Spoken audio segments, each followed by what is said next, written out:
வணக்கம் நண்பர்களே, நம்ம சேனல் வினுவின் கதைகளுக்கு அனைவரையும் வரவேற்கிறேன். இதில் வரும் கதைகள், கவிதைகள் உங்களுக்கு அனைவருக்கும் பிடித்திருந்தால் மறக்காமல் என் சேனலுக்கு சப்ஸ்கிரைப் செய்து எனக்கு ஆதரவு தாருங்கள். என்ன நண்பர்களே, நம்ம கதைக்காக நீண்ட நாளாக காத்துட்ருக்கீங்களா?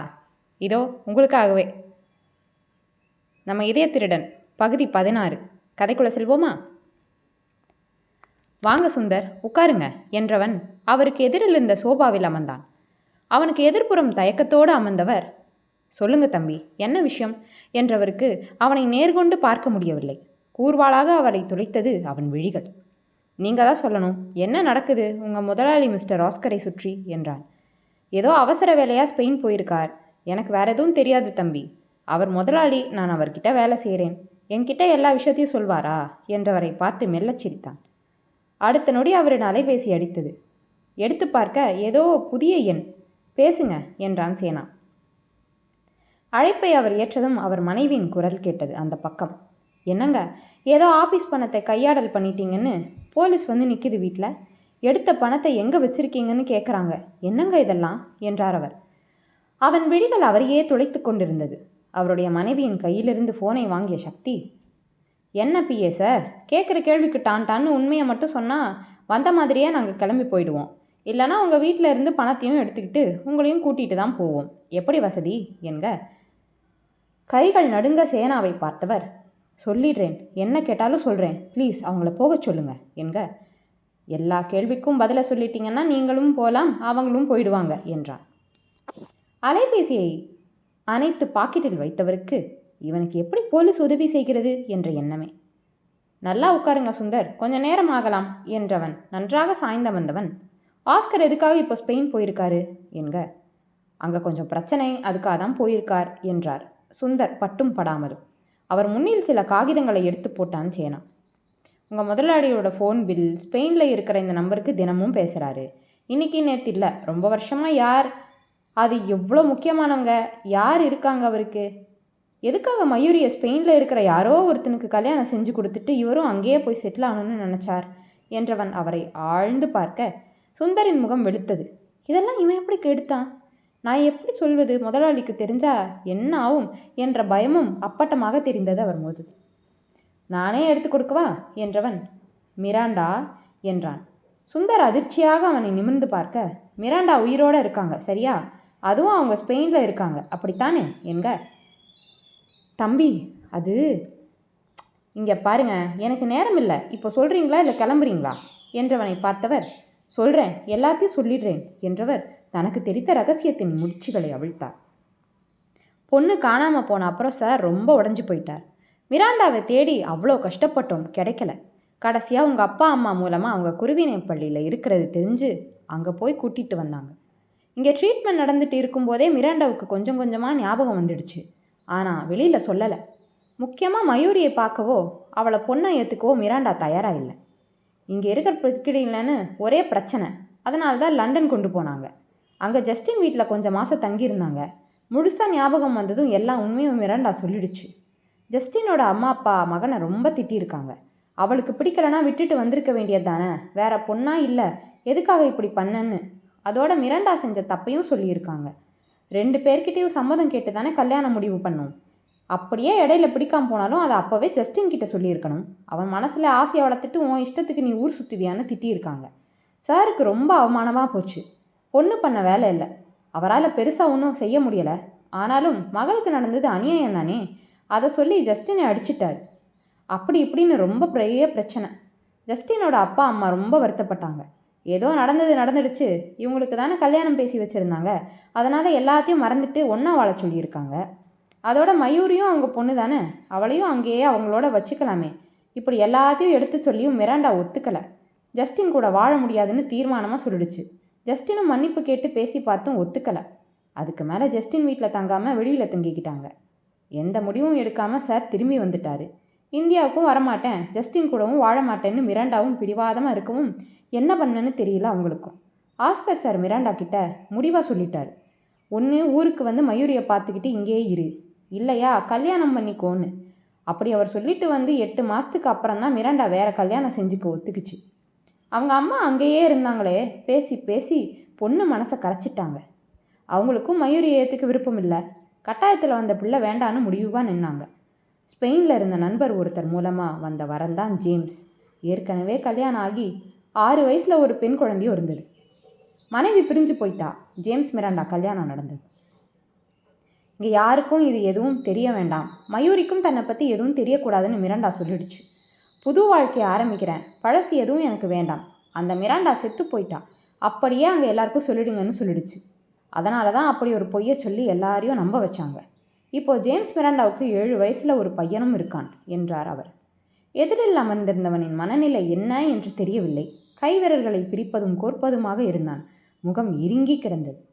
ஒரு நொடி செய்வதை நிறுத்தி சுந்தரை நிமிர்ந்து பார்க்க சோபாவின் உள்ளே தன்னை சுருக்கி கொண்டு அமர்ந்தவர் மீண்டும் சொல்லத் தொடங்கினார். இப்போ எதுக்கு ஸ்பெயின் போயிருக்காருனா, முதல் தாரத்தில் ஒரு பொண்ணு இருக்குன்னு சொன்னேனே, அந்த பொண்ணால் கொஞ்சம் பிரச்சனை. பேரு கிளாரா. ஆரம்பத்தில் மிராண்டா கூட அன்பாக தான் இருந்துச்சு. அப்புறமா அந்த ஊர் கலாச்சாரம் பழக்க வழக்கம் வழி மாறிடுச்சு. அதோட மிராண்டா என்ன சொன்னாலும், நீ ஒன்றும் எனக்கு அம்மா இல்லை, உன் வேலையை பாருன்னு சொல்லிடும். இந்த வயசுலேயே தண்ணி போதைன்னு பழக்கம். ஆண் நண்பர்கள் வேற. தப்பு நடந்துருச்சு, ஆபாஷன் பண்ணிட்டாங்க. கோவத்தில் மிராண்டா அடிச்சிட்டான். ஃப்ரெண்ட்ஸ் சொன்னதை கேட்டு போலீஸ் கம்ப்ளைண்ட் பண்ணிடுச்சு கிளாரா. அங்கே அப்படிலாம் அடிக்கக்கூடாதே, அரெஸ்ட் பண்ணிட்டாங்க. மிராண்டாயும் ஜேம்ஸையும் வெளியில் எடுத்தாச்சு. அதனால தான் சார் அவசரமாக அங்கே போனார். கிளாரா புதுசாக கிடைச்ச பாய் ஃப்ரெண்ட் கூட போயிடுச்சு. மிராண்டா அங்கேருந்து லண்டனுக்கே போக ஆசைப்படுது போல. அது எல்லாத்தையும் பற்றி பேசி முடிவெடுத்துட்டு வருவார். ஜேம்ஸுக்கு தொழிலில் நஷ்டம். அவரோட பார்ட்னருக்கு நிறைய காசு கொடுக்க வேண்டியிருந்தது. மிராண்டாவுக்கு ஏற்கனவே ஒரு பொண்ணு இருக்குன்னு ஜேம்ஸோட பார்ட்னருக்கு தெரியும். அதோட சார் வருஷத்தில் 2 தடவை பிஸ்னஸ் டூர்னு பொண்ணை பார்க்க போவார். அப்போ மயூரியோட ஃபோட்டோவை அவங்களும் பார்த்துருக்காங்க. தன்னோட மகனுக்கு மயூரியை கல்யாணம் செஞ்சு வச்சா ஜேம்ஸ் கொடுக்க வேண்டிய பணத்தை தள்ளுபடி பண்ணுறதா அந்த பார்ட்னர் சொல்லியிருக்காரு. அதோட இங்கே இருக்கிற சொத்து எல்லாத்தையும் விற்றுட்டு மருமகனுக்கு மறுபடியும் புது பிஸ்னஸ் தொடங்கிட்டா மக கூட அங்கேயே இருந்துடலான்னு தான் மயூரிக்கு அவசரமாக கல்யாணம் செய்ய நினைச்சார் என்று சொல்லி முடித்தார் சுந்தர். யார் பொண்டாட்டிக்கு யார் யா மாப்பிள்ளை பார்க்குறீங்க? அவன் என்ன பண்டமா பாத்திரமா தூக்கி கொடுக்கறதுக்கு? மனுஷனா அந்த ஆள்? என்ன பொம்பளை? அவங்க சுமந்து பெத்த பொண்ணை பார்த்துக்க முடியலை, ஆனால் அதை மாதிரி தூக்கி வீசிட்டு போயிட்டு எவனுக்கோ பிறந்ததை மடியில் வச்சு தாளாட்டிட்டு இருக்கு என்றவன் முன்னில் இருந்த பூஜாடியை தூக்கி விசிறி அடிக்க அது சில்லு சில்லாக தெரித்து விழுந்தது அரையெங்கும். போங்க என்றவன் வேக எட்டுகளில் மேலேறினான். சுந்தர் சில நொடிகள் அங்கேயே தங்கி நின்றுவிட்டு அவசரமாக வீட்டை விட்டு வெளியில் சென்றார். மனைவியை அழைக்க கொஞ்சம் நேரத்திற்கு முன்பு வந்தவர்கள் அனைவரும் சென்று விட்டார்கள் என்றார் அவர். ஆஸ்கரை அழைக்க அவருக்கு அழைப்பு சொல்லவில்லை. தான் செய்வதற்கொன்றுமில்லை, அவர் அழைத்தால் பார்த்து கொள்ளலாம் என்று வேகமாக வீட்டிற்கு புறப்பட்டு விட்டார் சுந்தர். அரை வாயிலில் சில நொடிகள் நின்று விட்டான். மனம் வலித்தது. மலையை எடுத்து மனதோடு கட்டியதைப் போல கால்கள் நகர மறுத்தது. மெல்ல அரைக்கதவை திறந்து பார்க்க ஒரு குழந்தையைப் போல உடலை சுருக்கி அமைதியாக உறங்கிக் கொண்டிருந்தாள் மயூரி. கதவை அடைத்துவிட்டு அவளை நெருங்கியவன் அவளை பார்க்கும் விதமாக அவள் அருகில் படுத்தான். விரல்கள் மெல்ல அவள் முகத்தை வருடியது. இவளை மாதிரி ஒருத்தியை எப்படிடா வேணான்னு சொல்லி விட்டுட்டு போனீங்க? எவ்வளோ ஈஸியாக தூக்கி போட்டீங்க என்றவனுக்கு சகித்து கொள்ளவே முடியவில்லை. நான் இருக்கேன் குட்டிமா, உனக்கு வேற யாரும் வேண்டாம், எல்லாரையும் போக சொல்லிடலாம். உன்னை யாருக்கும் நான் கொடுக்க மாட்டேன்டி என்றவன் இதழ்கள் அவள் உச்சியில் அழுத்தமாக பதிய உருண்டு நின்ற கண்ணீர் துளி அவள் உச்சியில் விழுந்து சிதறியது. அமைதியின்றி தவித்த மனம் அவள் அருகாமையை வேண்ட அவளை தன் அணைப்பில் வைத்து கொண்டு இரவெல்லாம் விழித்தே கிடந்தான். 5 நாட்களுக்கு பிறகு மிக ஆழமான உறக்கம். மயூரிக்கு மெல்ல விழிகளை திறந்தவள் முதலில் உணர்ந்தது கதகதப்பைத்தான். இதழ்கள் புன்னகை சூடியது. இன்னும் கொஞ்சம் அவனை ஒட்டி கொண்டாள். ஓய் என்றவன் குரலில் என்றவள் அவனை நிமிர்ந்து பார்க்க, இப்படியே என்னோட இருந்துட்றியா என்றான். நிஜம்மா? நிஜம்மா என்றவனின் மார்பில் முகத்தை அழுந்த புதைத்தாள். காலை உணவை இருவரும் ஒன்றாகவே உண்டு முடித்தனர். கொஞ்சம் உடம்பு சரியாயிடுச்சுன்னு ஏதாவது செஞ்சிட்டு இருக்காத, பூஜாவை வர சொல்லியிருக்கேன், ரெஸ்ட் எடு, நான் வீட்டுக்கு போயிட்டு வரேன் என்றவளை பார்த்து நின்றிருந்தாள். அவளை அருகில் இழுத்தவன் என்ன என்க, பாட்டிக்கு உண்மை தெரிஞ்சா என்றவளின் இதழ்களை கை கொண்டு மூடியவன், யாருக்கும் சொல்ல வேண்டியதில்லை, சொல்ல போகிறதும் இல்லை, இது உனக்கும் எனக்கும் மட்டும் தெரிஞ்சா போதும், எல்லாத்தையும் என்கிட்ட விட்டுட்டு ரெஸ்ட் எடு, நான் போயிட்டு வரேன் என்றவன் மனதில் மிராண்டா உயிரோடு இருப்பதையும் வேறு குடும்பம் குழந்தை இருப்பதையும் இது அனைத்தையும் அவளின் கிராண்ட்பாவுக்கு தெரியும் என்பதை எப்படி அவளிடம் சொல்ல என்ற சிந்தையே. ஆஸ்கர் வருவதற்குள் இவளை தன்னுடன் அழைத்துச் சென்ற வேண்டும் என்று முடிவு செய்துவிட்டான்.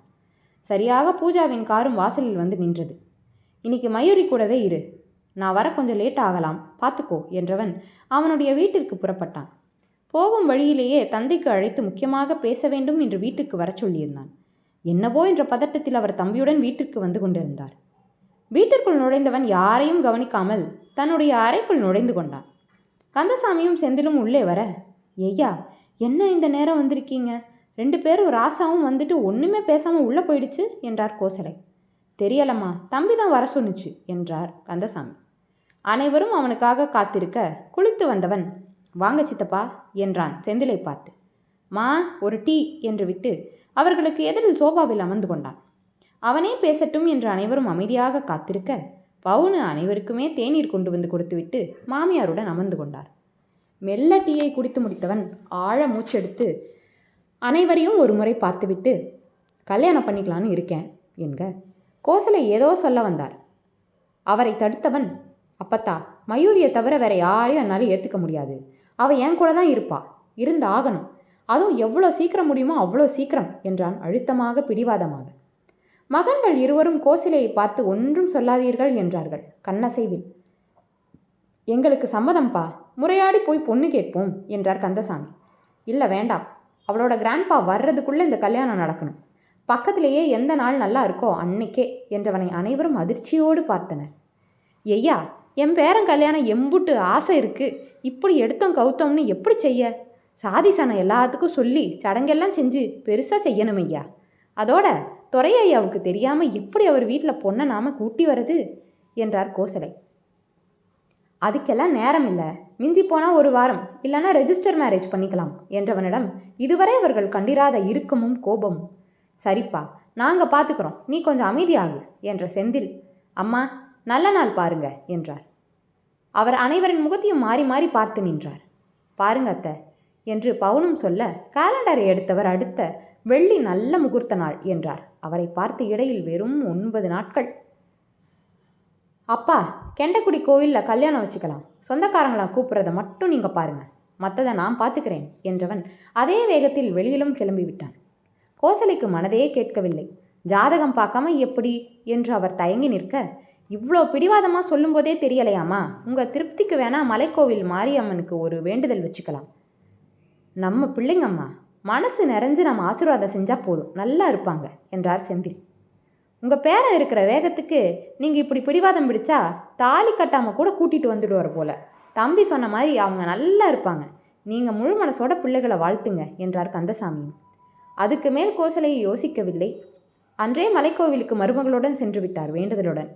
உசுரோடு இருக்கிற வரை எல்லா வருஷமும் பூச்சட்டி எடுக்கிறேன், என் பேரனுக்கு ஒரு ஆபத்தும் வராமல் அந்த பிள்ளையோட தாலி பாக்கியம் கெட்டியாக இருந்து என் பேரன் உசுரை காப்பாற்ற அருள் புரியணும் மாரியாத்தா என்று வேண்டிக் கொண்டார். இப்படி வேண்டுதல் வைக்கும் அளவுக்கு அப்படி என்ன மகனின் ஜாதகத்தில் பிரச்சனை என்ற பயம் பவுனுக்கும் வந்துவிட, மகனின் ஆயுளுக்காக நிம்மதியான குடும்ப வாழ்வதற்காக தானும் வருடந்தோறும் பூச்சட்டி எடுப்பதாக வேண்டிக் கொண்டார். சந்ததியில் நின்று மனமுருகி வேண்டிக்கொண்டே சாமியை பார்த்த பூமாலை ஒன்று அப்படியே ஒழுகி அன்னையின் பாதத்தில் விழுந்தது. பரவசமாகி விட்டது கோசலைக்கும் பவுனுக்கும். வேண்டியது நல்லபடியாக நடக்கும், ரொம்ப நல்ல சகனம் என்றார் பூசாரி. சஞ்சலமான மனதோடு சென்றுவிட்டு நிறைவான நிம்மதியோடு திரும்பி வந்தனர் இருவரும். அதன் பிறகு அனைத்தும் புயல் வேகமே. அன்றிரவு மயூரியை காண சென்றவன் அவளை அருகில் இழுத்து அவள் செவியில் ரகசியம் பேச விழிகளை பெரிதாய் விரித்தவள், ஏன் கேட்குறீங்க என்றாள் முகத்தை நிமிர்த்தாமல். அது தெரியாமல் எப்படி நீ ஃபர்ஸ்ட் நைட்டுக்கு நாள் குறிக்கிறது என்றவனை சட்டென்று நிமிர்ந்து பார்த்தால் நம்பாமல். சொல்லு என்க, இப்போதான் முடிஞ்சது என்றாள் நாணத்தில் துடித்த கன்னங்களை தேய்த்து கொண்டே. அவள் கைகளை எடுத்து தன்னை சுற்றி போட்டுக்கொண்டவன், அடுத்த வார வெள்ளிக்கிழமை இதே நேரம் இந்த ஐரிஸ் மயூரி தேவசேனாதிபதி பொண்டாட்டியா அவன் கைக்குள்ள உரிமையோடு நிற்பா. என்னை கட்டிக்க உனக்கு சம்மதமா என்றவனை தாவி அணைத்து கொண்டாள் மயூரி. மயூ, கோவிலில் தான் கல்யாணத்துக்கு பதிவு பண்ண சொல்லியிருக்கேன், உனக்கு வேண்டான்னா சர்ச்சு இல்லைனா ரெஜிஸ்டர் மேரேஜ் பண்ணிக்கலாம் என்றவனுக்கு மறுப்பாக தலை அசைத்தவள், எனக்கு உங்கள் கூட இருக்கணும், அவ்வளோதான், வேற எதுவும் எனக்கு தேவையில்லை என்றாள் நெகிழ்ச்சியாக. என்னம்மா அது, நேற்று பிள்ளைய பெற்று இன்னைக்கு பள்ளிக்கூடம் அனுப்புன மாதிரி திடுப்புன்னு கல்யாணம்னு சொல்கிறாங்க, என்ன எதுன்னு விசாரிச்சியா என்ற கார்த்திகா தாயின் அருகில் கால் நீட்டி அமர்ந்தாள். என்ன தேடி விசாரிக்கிறது? உன் அப்பத்தாக்கு வேற யார் என்ன செஞ்சாலும் தப்பு. அதே அவங்க ராசானா அப்படியே பொட்டிப்பாம்பா அடங்கிட வேண்டியது. ஜாதகம் ஜாதகம்னு குதிச்சுட்டு இப்போ பாத்தியா கமுக்கமாக இருக்கிறத என்றார் கனகம். அதுதாம்மா நானும் கேட்குறேன். ஒருவேளை வயிற்றில் எதுவும் வாங்கியிருப்பாளோ? அதுதான் இவ்வளோ அவசரமாக நடத்துகிறானோ? அவள் தாத்தா இங்கே இல்லையாமே, அவருக்கு கூட தெரியாமல் இவன் கூட கல்யாணத்துக்கு ஒத்துக்கிட்டானா அப்போ எதுவும் விஷயம் இல்லாமலையா இருக்கும் என்ற மகளை பார்த்த கனகம், இருக்குமோ எங்க? கண்டிப்பாக அதே தான். நீ வேணா பாரு, வந்து விளக்கேற்றின அடுத்த நாளே வாந்தி எடுக்க போறா என்றார் வன்மத்தோடு. இருக்கும் இருக்கும், கத்திரிக்காய் முத்துனா வராமலா போகுது? அப்போ கேட்குறேன் நாக்க பிடுங்கிக்கிற மாதிரி என்ற கனகம் சப்பாத்தி மாவை குழைத்து கொண்டிருக்க, இங்கே கொடு என்ற கார்த்திகா, எங்கம்மா இவளை காணோம்? அண்ணனுக்கு கல்யாணம்னு வானத்துக்கும் பூமிக்கும் குதிக்கிறாளா என்றார் தங்கை வெள்விழியை. அவள் எங்கடி வீட்டில் இருக்கா? காலேஜ் திறந்து 4 மாதம்தான் ஆகுது. பாதி நாள் நேரம் சென்று தான் வரா. கேட்டால் இப்போல்லாம் தனியாக கிளாஸ் எடுக்கிறாங்களாம், புது விஷயங்களை கற்றுக்க. அதை முடிச்சுட்டு தான் வரா. என்ன அவளோட படிப்பு செலவு, போயிட்டு வர செலவு எல்லாத்தையும் சேனாவே பார்த்துக்கிறான். நமக்கு 5 பைசா செலவில்லை என்றார் வாயெல்லாம் பல்லாக. யாரை பற்றி பேசி கொண்டிருந்தார்களோ அவள் குன்னூரின் காபி ஷாப்பில் மாமன் மகன் ரகுவரனுடன் குளிருக்கு இதமாக காப்பி குடித்து கொண்டு அவன் காதல் வசனங்களில் லயித்து அமர்ந்திருந்தாள். என்ன நண்பர்களே, இந்த பகுதி ரொம்ப சுவாரஸ்யமாக இருந்திருக்கும்னு நம்புகிறேன். சரி நண்பர்களே, மீண்டும் அடுத்த பகுதியில் சந்திப்போம். அப்புறம் நம்ம சேனலுக்கு சப்ஸ்கிரைப் செய்திட கண்டிப்பாக மறந்துடாதீங்க. சரியா? சரி நண்பர்களே, அடுத்த பகுதியில் சந்திப்போம். நன்றி.